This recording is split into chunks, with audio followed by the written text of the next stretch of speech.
Hello everyone, আজকে তোমাদের সাথে শেয়ার করব সেদিন আমাদের বাড়িতে হয়েছিল বিরিয়ানি। মা তৈরি করেছিল, আর বিরিয়ানিটা মা খুব ভালোই করে। দেখো, আস্তে আস্তে মা কড়াইতে বেরেস্তা তৈরি করার জন্য পেঁয়াজটা দিয়ে দিল। পেঁয়াজ দিয়ে তেলটা দিয়ে ওটা ভালো করে পোড়া পোড়া না হওয়া পর্যন্ত, মানে পোড়া পোড়া নয়, একটু আগে পর্যন্ত ওটাকে ভালো করে ভাজবে, ভেজে নিচ্ছিল। আর পাশেরটায় যেই প্রেশার কুকারে, সেটায় আমাদের আলু আর ডিম সেদ্ধ হচ্ছিল।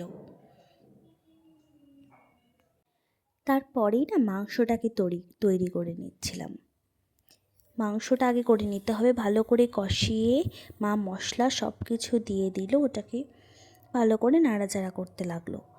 এবার মাংস দেবার আগে পর্যন্ত এটাকে ভালো করে কষাবে, যতক্ষণ না তেল ছাড়বে, তারপরে মাংসটাকে দিয়ে দেবে। মাংস দিয়ে অনেকক্ষণ নাড়ানোর পরে তারপরে যখন তেলটা একদম মাখো মাখো হয়ে আসবে, তখনই জল দিয়ে দিতে হবে। তোমরা তো জানোই মাংস রান্না কেমন করে করতে হয়, এটা ঠিক সেম ওই একই পদ্ধতিতেই এটাও করতে হলো।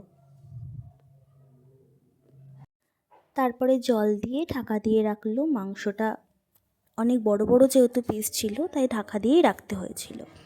ঢাকা দিয়ে রাখা হয়েছিল, আর পাশে প্রেশার কুকারে ওই ডিম আলু সিদ্ধ হচ্ছিল।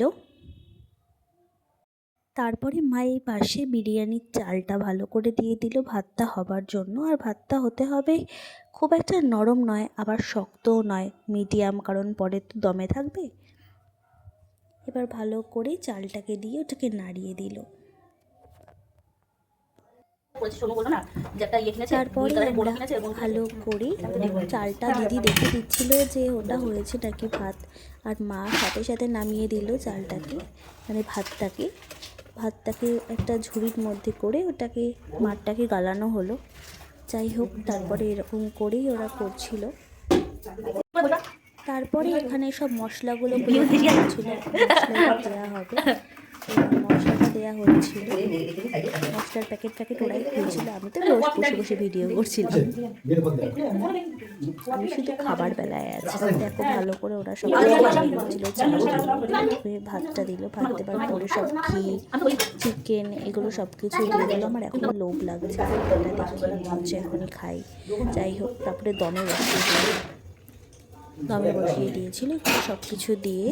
তারপরে বিরিয়ানিটা হয়ে গেল। তারপরে আমরা সবাই মিলে এনজয় করলাম।